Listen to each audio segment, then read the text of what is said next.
25, 30, 35 ഒക്കെ വയസ്സ് മാത്രം പ്രായമുള്ള പ്രവാസികളായിട്ടുള്ള സുഹൃത്തുക്കൾ, ഒരു രോഗവുമില്ലാത്ത ആളുകൾ, പ്രത്യേകിച്ച് രോഗലക്ഷണങ്ങളൊന്നും ഇല്ലാത്ത ആളുകൾ, ആരോഗ്യവാന്മാരായി കാണപ്പെടുന്ന ആളുകൾ പെട്ടെന്നൊരു സുപ്രഭാതത്തിൽ കുഴഞ്ഞു വീണ് മരണപ്പെടുകയാണ്.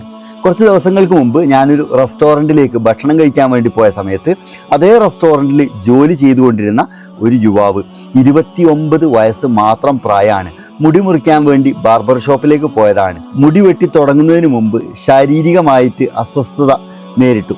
ശരീരം വേർക്കാൻ തുടങ്ങി. അവിടുന്ന് പറഞ്ഞു, ഞാൻ കടയിലേക്ക് തിരിച്ചു പോവാണ്, പിന്നെ വന്ന് മുടി മുറിച്ചോളാന്ന്. ഒരു ടാക്സി വിളിച്ചു. ഇയാളുടെ സ്ഥാപനത്തിലേക്ക് തിരിച്ചുപോയി. ഇയാളെ കൂടെ ജോലി ചെയ്യുന്ന ആളുകളെല്ലാം കൂടെ ഒരു ആംബുലൻസ് വിളിച്ചു ഇയാളെ ഹോസ്പിറ്റലിലേക്ക് കൊണ്ടുപോയി.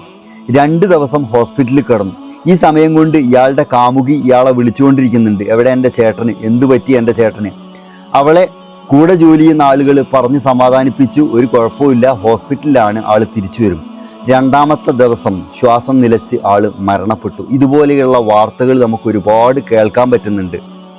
ജീവിതശൈലിയും ഭക്ഷണ രീതിയും കൂടാതെ പ്രധാനപ്പെട്ട ഒരു കാരണം മാനസികമായിട്ടുള്ള പിരിമുറുക്കാണ്. ഓരോ മാസവും ശമ്പളം കിട്ടി ആ പണം നിങ്ങൾക്ക് അയച്ചു തന്ന് പിറ്റത്തെ മാസം ശമ്പളം കിട്ടുന്നതുവരെ നിങ്ങൾ അവർക്ക് സമാധാനം കൊടുത്തിട്ടില്ല എങ്കിൽ ഇതേപോലെ മാനസിക പിരിമുറുക്കം വന്ന് അവരിവിടെ പൊലിഞ്ഞു പോകും.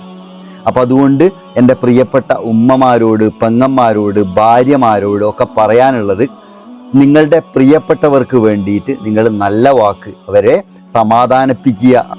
ജീവിതം നമുക്കുള്ളതാണ്, ആസ്വദിച്ച് മാത്രം ജീവിക്കുക.